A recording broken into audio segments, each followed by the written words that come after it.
69-year-old Anne Westcott is in a care home in Cockermouth with Alzheimer's disease. She received her first jab last week. Her partner of more than 20 years is Graeme.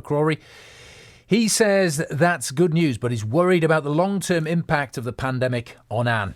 Well, it's very worrying, particularly in Cumbria. Before Christmas, I think, around here in Dereham was less than 3 or something.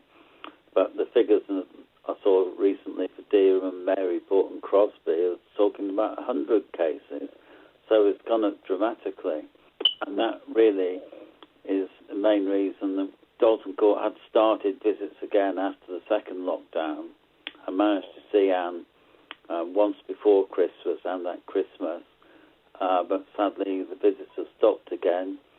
Even though we were going to be tested to go into the care home, we've had the visit straight after the test. The visits have stopped again because of the concern of the rise in cases and the fact that this new strain appears to be quite strong in the area as well. Graeme, how is Anne at the moment then, your partner? I saw her on the 8th of December and wasn't so bad, but it was great seeing her at Christmas, but honestly, she was a lot quieter and the things that I usually say to make her laugh didn't really work.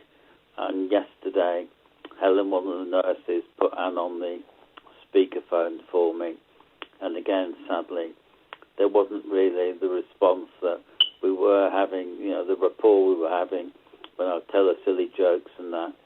That must be quite distressing for you, Graeme. Very, very upsetting. And this is what I've been worried about all along.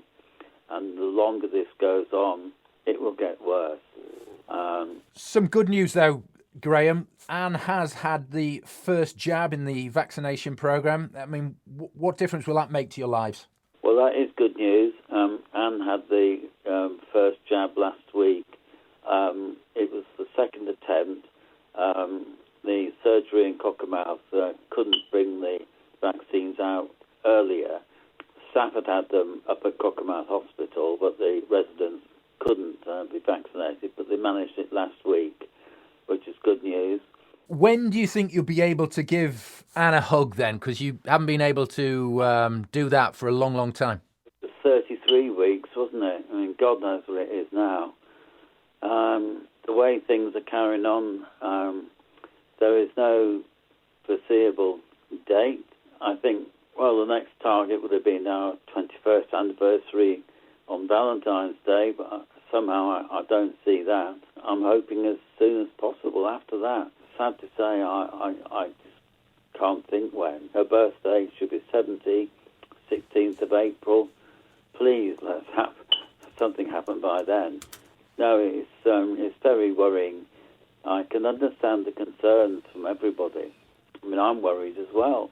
Yeah, that's the reality of the pandemic at the moment. For Graeme McCrory, he's 66, not eligible for a jab straight away. His partner of more than 20 years, Anne Westcott, she got the first jab at her care home in Cockermouth. That was last week.